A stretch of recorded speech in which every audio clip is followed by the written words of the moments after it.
ભારતના ઓટો જગતમાં અત્યારે એક મોટું તોફાન ચાલી રહ્યું છે. અને ના, આ કોઈ નવી કારના લોન્ચિંગ કે પ્રાઇઝ વોર વિશે નથી. આ લડાઈ છે એક સરકારી નિયમને લઈને. એક એવો નિયમ જેણે આખી ઇન્ડસ્ટ્રીને બે ભાગમાં વહેંચી દીધી છે. તો સવાલ એ થાય કે એવો તો કેવો નિયમ છે જેના પર દેશની મોટી મોટી કાર કંપનીઓ સામસામે આવી ગઈ છે? ચાલો આને જરા વિગતે સમજીએ, કારણ કે આ કોઈ સામાન્ય નિયમ નથી. આ ઉત્સર્જનના નવા ધોરણો છે જેણે એકદમ યુદ્ધ જેવી સ્થિતિ બનાવી દીધી છે. તો આખી લડાઈને સમજવા માટે પહેલાં આ રમતના નિયમો સમજવા જરૂરી છે. અને આ નિયમોનું નામ છે કેફે નોર્મ્સ. હવે આ CFE નોર્મ્સ એટલે શું? આમ તો આનું આખું નામ છે કોર્પોરેટ એવરેજ ફ્યુલ એફિશિયન્સી.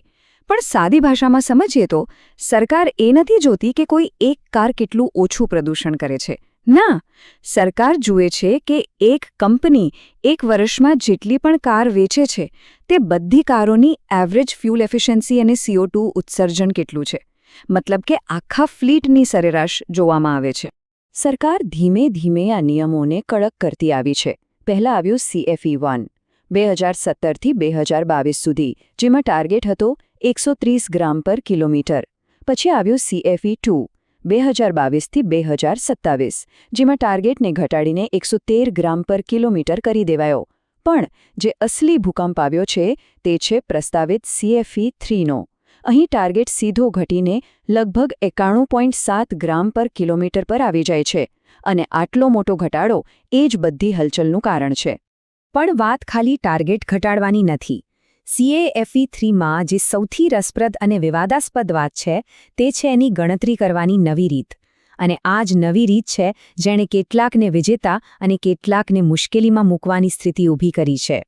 તો આ ગેમ ચેન્જર શું છે?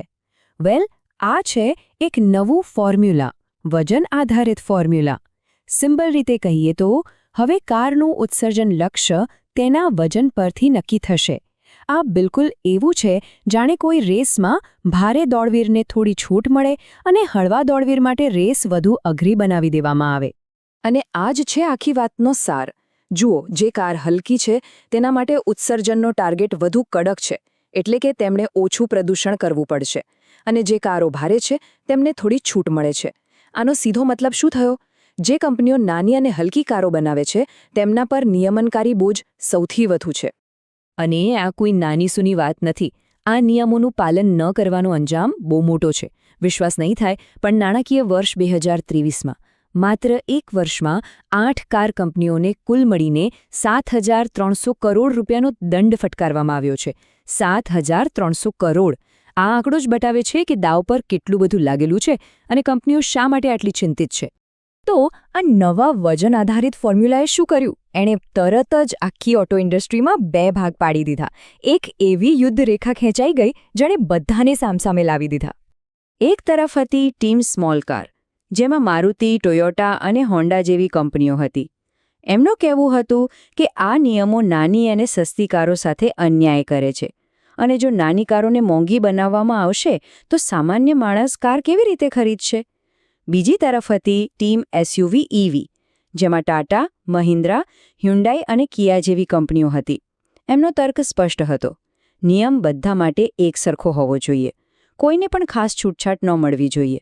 એમણે તો ત્યાં સુધી કહ્યું કે હલકી કારોને છૂટ આપવી એમ મનસ્વી છે અને કદાચ સેફટી સાથે પણ સમાધાન થઈ શકે. આ આખા ઝઘડાનું કેન્દ્રબિંદુ શું હતું? એ હતી 909 કિલોગ્રામથી ઓછી વજનની નાની ગાડીઓ. સરકાર આ નાની ગાડીઓને થોડી રાહત આપવાનું વિચારી રહી હતી. પણ અહીં એક મોટો પેચ હતો. આ કેટેગરીમાં એક જ કંપનીનો દબદબો છે, મારુતિ સુઝુકી, જેમનો માર્કેટ શેર 95% છે. હવે વિચારો, જો કોઈ નિયમથી 95% ફાયદો એક જ કંપનીને થતો હોય તો બીજી કંપનીઓ વિરોધ તો કરવાની જ. અને આ જ મુદ્દાએ તણાવને એટલો વધારી દીધો કે વાત એક મોટા પોલિસી શોડાઉન સુધી પહોંચી ગઈ. ચાલો જોઈએ કે આગળ શું થયું. આ લડાઈ કેવી રીતે આગળ વધી એ પણ બહુ રસપ્રદ છે. પહેલાં સપ્ટેમ્બર 2025માં સરકારે એક ડ્રાફ્ટ નિયમ બહાર પાડ્યો, જેમાં 909 કિલોથી ઓછી વજનની કારોને થોડી રાહત આપવાની વાત હતી. પણ તરત જ બીજી કંપનીઓએ જોરદાર વિરોધ શરૂ કરી દીધો. એમણે દલીલ કરી કે આનાથી તો સીધો ફાયદો એક જ કંપનીને થશે. વાત એટલી વધી ગઈ કે મામલો સીધો પ્રધાનમંત્રી કાર્યાલય એટલે કે પીએમઓ સુધી પહોંચ્યો અને પરિણામ ફેબ્રુઆરી 2026માં સરકારે એ નાની કારોને અપાતી વિશેષ રાહત પાછી ખેંચી લીધી. અને વિરોધ કરનારાઓનો સૂર એકદમ સ્પષ્ટ અને મક્કમ હતો. ટાટા મોટર્સના સીઈઓ શૈલેષ ચંદ્રાએ તો ખુલ્લેઆમ કહ્યું કે વજનના આધારે નાની કારની એક મનસ્વી કેટેગરી બનાવવાનો પ્રયાસ થઈ રહ્યો છે. અમે આનું સમર્થન નહીં કરીએ. આ એક જ વાક્ય બતાવે છે કે ઇન્ડસ્ટ્રીમાં આ મુદ્દે વિભાજન કેટલું ઊંડું હતું. તો આ લડાઈનો એક તબક્કો પૂરો થયો. નિયમો હવે સ્પષ્ટ થઈ ગયા છે. તો હવે આગળ શું? કાર કંપનીઓ આ નવા પડકારનો સામનો કરવા માટે શું કરશે? એમની પાસે શું રસ્તા બચ્યા છે? વેલ, હવે દરેક કંપની પાસે એક નવી પ્લેબુક છે, જેમાં ઘણા બધા વિકલ્પો છે. પહેલો વિકલ્પ, વધુ અને વધુ સ્ટ્રોંગ હાઇબ્રિડ મોડેલ લોન્ચ કરવા. બીજો, ઇલેક્ટ્રિક વાહનો પર ફોકસ કરવું, કારણ કે એક ઈવી વેચવાથી 3 ગણો ફાયદો મળે છે, જેને સુપર ક્રેડિટ્સ કહેવાય છે. ત્રીજો, પેટ્રોલ એન્જિનને જ વધુ એફિશિયન્ટ બનાવવા માટે R&Dમાં રોકાણ કરવું. ચોથો વિકલ્પ છે સીએનજી અને ફ્લેક્સ ફ્યુલ જેવા વૈકલ્પિક ઈંધણ પર ભાર મૂકવો. અને છેલ્લે, જો કંઈ ન થાય તો બીજી કંપનીઓ સાથે મળીને ટાર્ગેટ પૂરો કરવો, જેને પૂલિંગ કહેવાય છે. ટૂંકમાં, દંડથી બચવા માટે હવે કંપનીઓએ આમાંથી કોઈક રસ્તો તો અપનાવવો જ પડશે. પણ આ બધા ટેકનિકલ સોલ્યુશન્સની વચ્ચે એક સૌથી મોટો અને મૂળભૂત સવાલ હજુ પણ ઊભો છે. શું આ નિયમોની લડાઈમાં સામાન્ય માણસની પોસાય એવી નાની કાર ટકી શકશે? શું કોમન મેનની કારનું ભવિષ્ય ખતરામાં છે? આ સવાલ માત્ર ઓટો ઇન્ડસ્ટ્રીનો નથી. આ સવાલ ભારતના લાખો લોકોના સપના અને એમની મોબિલિટીના ભવિષ્ય સાથે જોડાયેલો છે.